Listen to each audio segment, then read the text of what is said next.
Hey, how's it going, guys? Mr. Boss for the win here, and in today's GTA 5 video, we're going to be talking about everything wrong with the Los Santos Tuners DLC update. So overall, I love the new content that was added in Los Santos Tuners, from the car meet to the contracts to the new cars that were introduced.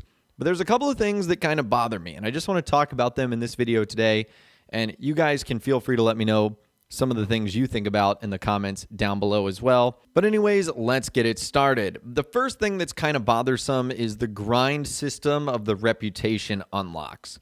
So not only are there an absolute ton of ranks, 250 on the soft cap, 1,000 on the hard cap, it does take a long time to rack up reputation points.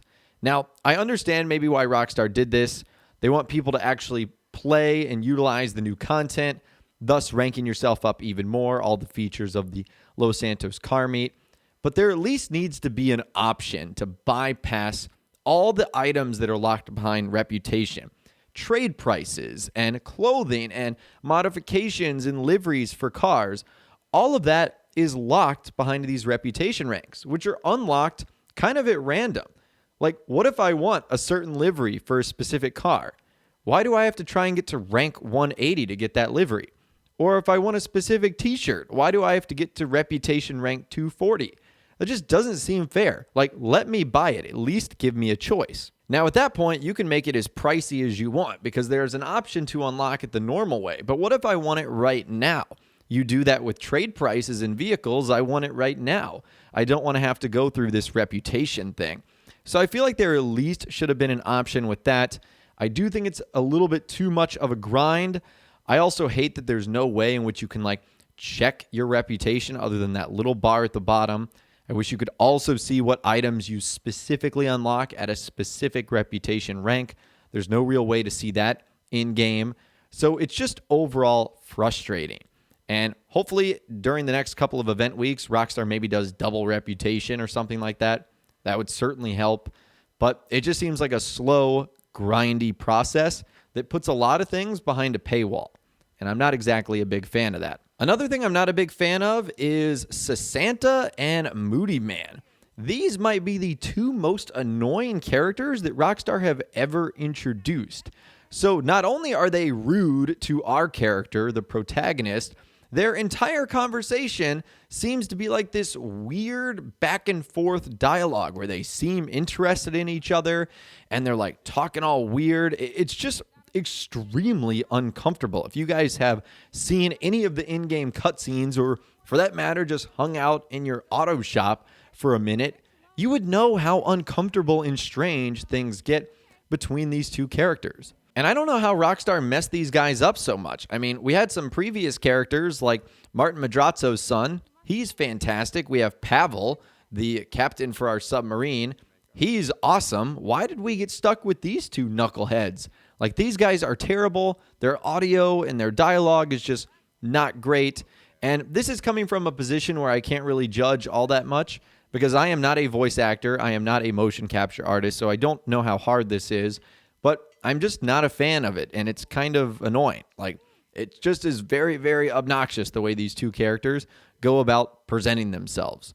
So I wish Rockstar would have done something like that. And they missed the opportunity to introduce some really cool characters. The coolest characters of this update have very little screen time. I'm talking about Hal. I'm talking about Mimi. Benny even makes an appearance, but we don't hear from him. And our old mechanic, Johnny on the Spot. Why couldn't they have given him a voice and some interaction? And they even mentioned Brucey Kibbutz from GTA 4 and a little bit from GTA 5. Why doesn't he make more of a big time appearance here? So that's the frustrating part, is you're giving all these annoying characters so much screen time, and all the cool characters barely get any screen time or don't really have any words at all. So to me, that is by far the most frustrating part, is that Rockstar does have these cool characters that just aren't getting the spotlight. And instead, some of these more annoying characters are. So that's just how I feel about that. Another annoying thing that Rockstar did, you might not have known about this one, they actually removed one of the songs. It's on the radio station Space 103.2. They removed the song Can't Hold Back Your Lovin', Wow, is this the beginning of the radio butchering? Remember, we saw this in Grand Theft Auto 4, where Rockstar had to remove and replace a lot of the songs on those radio stations due to licensing and other issues. So I wonder if this is the beginning of that starting to happen now in GTA 5. I hope not. That's honestly one of the best songs in the game. So if you tune to Space 103.2 often, you'll notice that that song has been removed. Thankfully, no other songs or stations have been affected, though. That's the only sort of silver lining right there. Now, a couple of other things that have bothered me about this update. Rockstar made it really hard to make money, and I guess the only argument here is that this is the update coming out after Cayo Perico, which is a great update for making money. But you make money through the auto shop, which up front is very expensive, and the 3 ways to make money from it are not all that great. The contracts, while they do give out a pretty good amount of money, in my opinion, it's still not enough for the amount of time you're going to sink into it. The exotic exports do pay out a good amount of money, but they take way too long to find, and I hate the fact that they are random blips on the map. I'm not going to leave my money-making opportunities up to chance. And the customer car repairs don't give you enough either, and you can only do 2 at a time. And even if you choose to utilize them via the staff members, which makes it passive income, they end up crashing the car every time, and it takes over 10 minutes. So suddenly that doesn't become worth it as well. It just really isn't a great money-making system. And when you go about buying the auto shop and doing the upgrades you need, it's going to take you a long time to get your money back. Whereas with the Cayo Perico heist, 2 or 3 heists and you're already in the green. This one takes a whole lot longer. And the other thing that's a little bit of a bummer is the car prices. It's kind of like Rockstar just said, all right, we're going to make every single car between $1 million and $2 million, which is not terrible, but when you consider the fact we're not getting any supercars or weaponized vehicles here, which is what would normally generate a price like that, they are rather expensive. Like, I can understand having these modern sports cars being as expensive as they are, but I just simply can't get behind some of the decisions that Rockstar ultimately made. Like, for example, the Karen Futo GTX, you're essentially paying $1.5 million for a 40-year-old Toyota.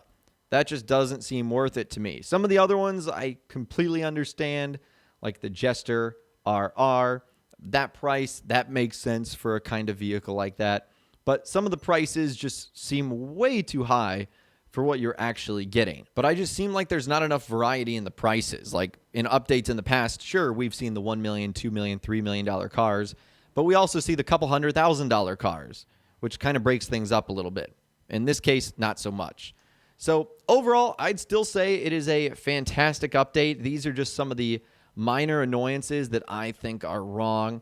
I'm not going to go into the specifics of like why certain cars don't have certain customization, because that's like really diving into your opinions there. I mean, I guess everything I talked about in this video today was an opinion, but they're the more like general and broad complaints that I've seen so far of this update. So I'd love to hear from you guys in those comments down below. What do you think is wrong with the Los Santos Tuners DLC update? I'd love to hear from you guys in those comments down below. If you guys did go on to enjoy this video, though, a like rating would, of course, be awesome. And be sure to subscribe to my YouTube channel if you are new, or you want to stay up to date on all the latest GTA and all the Los Santos Tuner DLC videos that I'm doing here on my channel. And be sure to ring that notification bell as well. Sometimes YouTube just doesn't work, and if you ring that bell, you'll always be guaranteed to be notified when new videos arrive. But of course, as always, guys, thank you all so much for watching. Take care. I'll see you guys in the next video.